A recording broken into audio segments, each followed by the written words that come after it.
Peace and love, gamers and players. My name is Colorwind, and in this video, I'm going to take a look at Jet Moto for the original PlayStation. This game came out on October 31st, Halloween, in 1996, and it was created by Singletrek, which was the original developers of Twisted Metal. So they made Twisted Metal 1 and Twisted Metal 2 back in the day. I have a real affinity for this game. It was one of the first games I ever played for the PlayStation. Not like one of the first, but it was one of the very first ones. And I have grown to love it a lot, despite its difficulty. But that's something I'll get to in a minute. Here is the options menu. It lets you choose the difficulty, amateur, intermediate, professional. There is a difficulty that you can unlock later called master. And you do that once you've completed the full season mode in this game. Laps per race, you can choose how many laps you can do. Turbo and grapple on or off are two different features in the game that you can use while racing. Turbo gives you a speed boost, and grapple tells you whether or not you get to use these magnetic poles that are in the game. Again, something else I will be explaining. Trophy presenter, when you win the match, you'll be presented with a trophy with either a hot female or a hot male, or the rider's choice, which means basically it depends on the character. Typically, if they're men, they'll get a female presenter. If they're female, they will get a male presenter. You can turn the HUD off and on. You can have whether or not the cinematic camera is on, and that is, they'll give you special angles from when you do something cool. And stunt race is something that you'll have to unlock. Keypad, you can see what the buttons do, and change the different configurations that they have. Standard is fine for me. Sound and music, you can change the sound effects volume, music volume, and overall volume. I suggest having it all on high because the music and the sound effects in this game are great. Alright, let's jump in a little bit. You'll be picking a character. This is a futuristic racing game. As you can see down here, you are actually controlling a hover bike with different sponsors such as Mountain Dew and Butterfinger. Each character has their own different stats as well as their own background, and you can choose up to 20 racers, with 5 being for each sponsor. So let's go with, let's see. Well, one thing I've noticed, I'm not sure why, but the Mountain Dew team is strictly female. I don't know if there's a reason behind that or what. Their guess is as good as mine. But as you can see, there's different racers here, all with their own different kind of story and backgrounds and everything. Like, for example, let's go with Technician. It says, far from the traditional training grounds of his teammate Tetsu Hibara, Otomo the Technician rides in a world of pure electronics. Bio-efficient conditioning routines simulate conditions on an infinite number of virtual training courses. Each session, each aspect of Otomo's technique is analyzed as he prepares to conquer the ultimate Moto obstacle, the human competitor. Always kind of cheesy but fun biographies like that for all these characters. I tend to like that character, but well, hey, screw it. Let's go with him. Okay, I'm gonna pick a single race right now. As you can see, there's only 3 tracks to choose from. You have to unlock the other ones, and you do that by going through the full season, which you can see right here, full season. You have to come in first place and you need to keep on winning. And each track is labeled. The ones with the green circles are easy, the ones with the blue squares are medium, and the ones with the black triangles are hard. Now, there's also one that's a double triangle, black triangle. And that is the hardest level in the entire game. But for now, let's go with Joyride, so you can see Jet Moto in action. Now, it's very simple. This is a futuristic racing game. Unlike other ones such as F-Zero or Wipeout, this isn't super fast. It isn't really about that. This is a lot more about skill. the shoulder buttons on the PlayStation controller are actually more or less used to keep your bike level. Like the L1 and R1 buttons are so you can tight turn your bike, or if you're up in the air, it will spin your bike left and right. The L2 and R2 buttons are there for you to be able to adjust the pitch of your bike.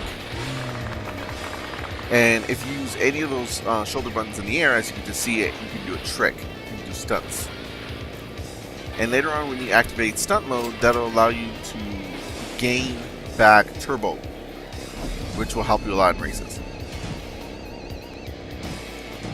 Now, as you see, there's a lot of different terrain that you'll be racing against. You'll be racing on cement and pavement. You'll be racing on sand. Later on, you'll be racing on dirt and grass. Right now, I was on water. And your bike will respond differently to each type of terrain. That's why using these buttons to adjust yourself is very important. See how I just turned that slightly to the right there? That's because I pressed the R2 button, which turned my bike. And you'll be using that when you use different things, different terrains. See, when I turned out slightly to the right, I pressed L2 to get myself straight again. Now, the pink reddish poles that you're seeing near these checkpoints, that's the grapple. And as you see, there's like a purplish thing that are attaching to the racers there. What that does is it pulls you towards the magnetic pole, and that is a means of making you do tight turns that you normally would not be able to do. And obviously you'll be able to do it because your bike's made of metal. Those are very important to use, as well as using the shoulder buttons to keep yourself straight on the different terrain. That's how you're going to be able to win in this game. It's all about balancing out the different terrain, using the grapple to your advantage in tight turns, and then eventually also using stunts to get you more turbo. That's the big thing about Jet Moto, and it's a lot about skill rather than speed. Even though I'm going around 100 miles per hour right now, as you can see by my meter on the left hand, you will be going very fast. However, it's all about skill, because it's no problem for this game to just throw you way off course and then you fall into your doom and then you have to start over. It's not a problem. Another aspect about this game that's really great is the music. Jet Moto has some fantastic music. It's got this James Bond kind of surfer music kind of style to it. It's unique. I don't know many other games other than James Bond games that has this type of soundtrack, and it just adds to the fun nature of this game, that even though it's very skill based, it's something that could be taken seriously and not doing well here.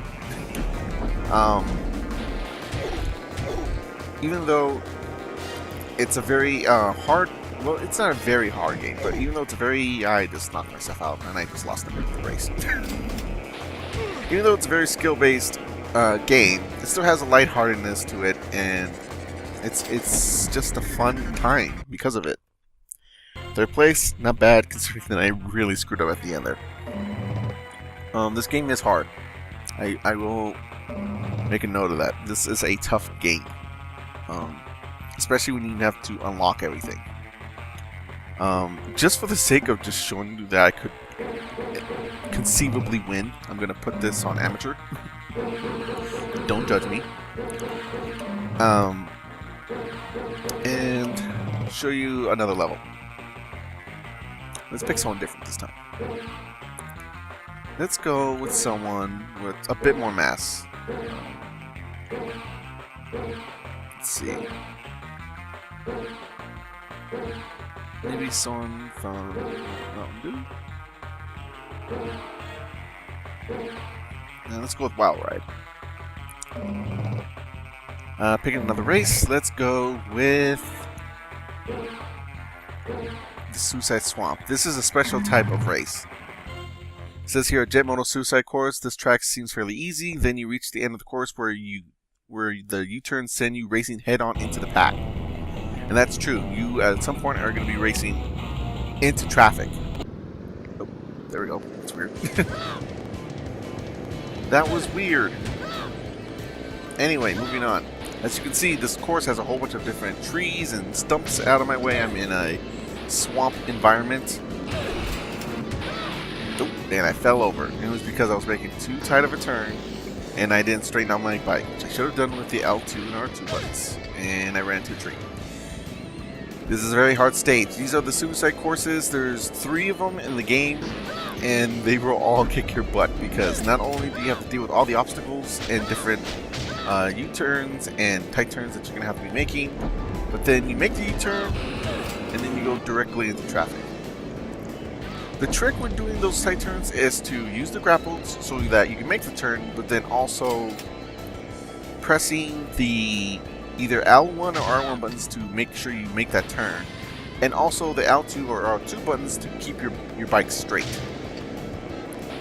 Very interesting kind of match that this game has. I don't think I've ever seen it in another racing game. I think it's solely on Jet Moto. If it isn't, and there is another game that does this, I have not seen it. Moving on now, let's talk about the graphics. The graphics kind of remind me of Twisted Metal, which is obvious because Twisted Metal was made by the same people who made this. However, something about this game seems dirtier to me. I think it's because of the different terrains that they put in. Like, for example, there's a swamp one. There's a lot of dirt in a lot of the levels. Got hit back by that. Okay. Ow. Again, there's a lot of dirt and a lot of grimy levels to this. Even like later on when you get to the snow levels, they look more like the snow's very dirty to me. So it has a very grimy look to it. However, for some reason I prefer that. I think it's just a good look for the game, and it suits it well because this, even though it's a futuristic racer, has a lot in common with motocross. And that's a very dirty type of game. And I won. Yay. We'll do one last track here. Do the only one left, Blackwater Falls. So, in a lot of ways, the graphics actually do not look good. They very much look like, you know, an early PlayStation 1 title. And, you know, everything's pixelated and blocky and nothing looks good. Even all the promotion that's in the game just doesn't look right. But the game runs extremely well, even though the frame rate is not very great. I would say it's barely 30. But it does stay consistent by and large. So that's good, especially for a racing game. So by the graphics, some people are going to be turned off by this game because the graphics look so bad, and that's totally understandable. But for me, I enjoy it. And also shortcut, by the way, in this game. That's one shortcut I remember. Moving on. Oh, there's just so many people here. I lost my train of thought. Get out of my way. Here's a good point of showing you. Ooh, see, I should have slowed down more. There's actually points in this level, in this game in general, where you'll actually want to slow down. Not a lot of racing games have that, so it's nice to see. So, I enjoy this game, and I will always enjoy this game. But what are its problems? This game is tough. It's tough to the point that I feel like... This is my problem with old school games like this. They typically have difficulty settings. They have easy, they have normal, they have hard, they have, you know, maybe even a fourth, more tougher difficulty level. But then the game is still tough. In which case, it's like, well, how is this easy? And when I'm still getting my butt kicked.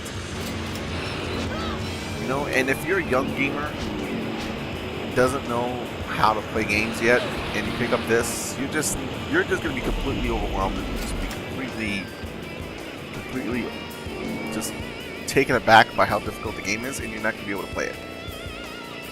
Now, I'm not saying the game shouldn't be hard. I don't mind a game that's hard, but then again, that's why we have difficulty levels.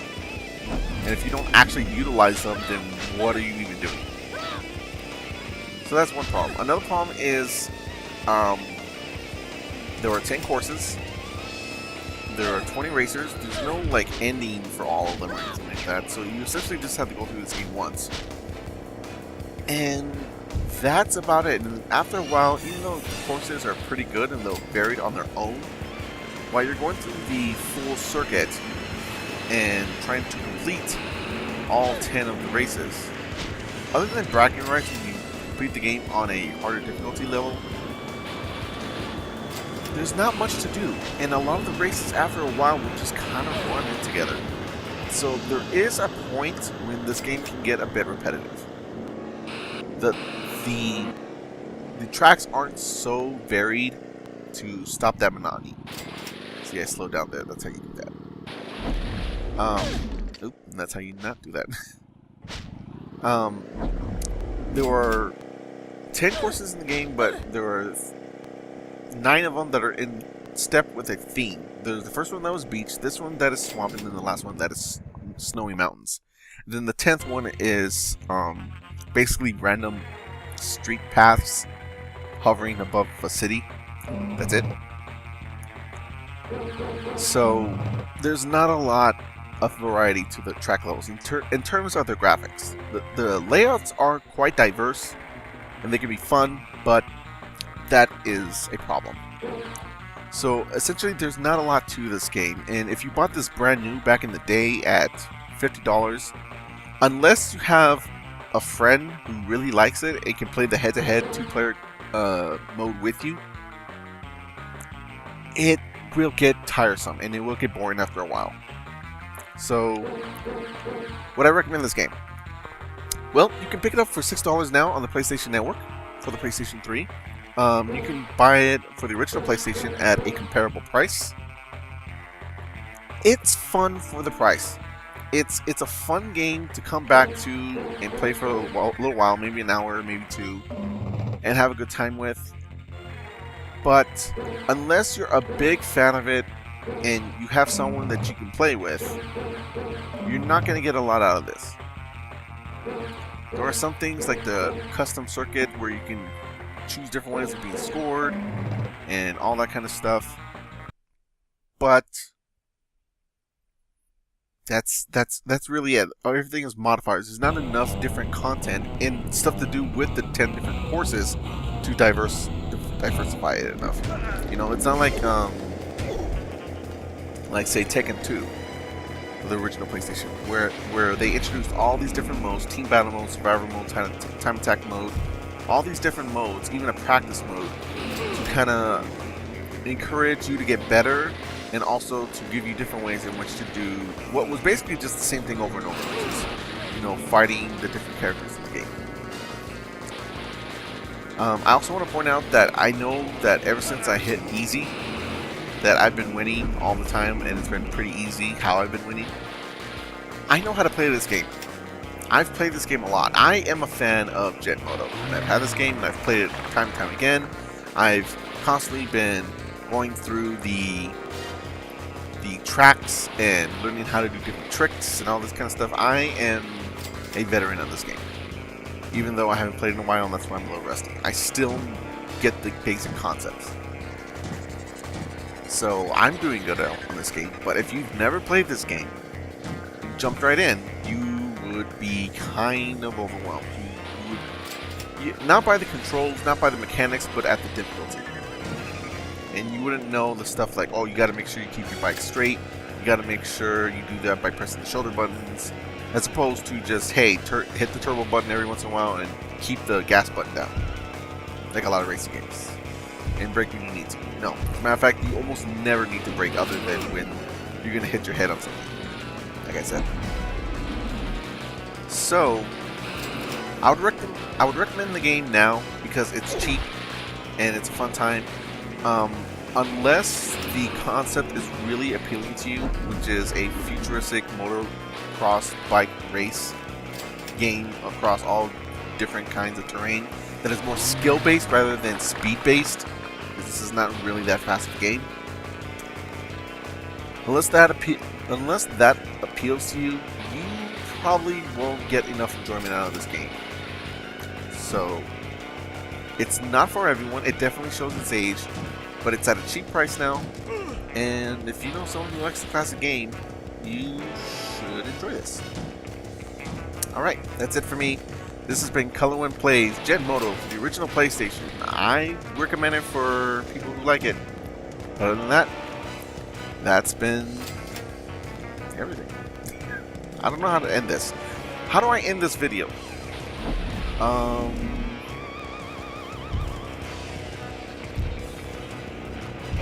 There we go. Bye.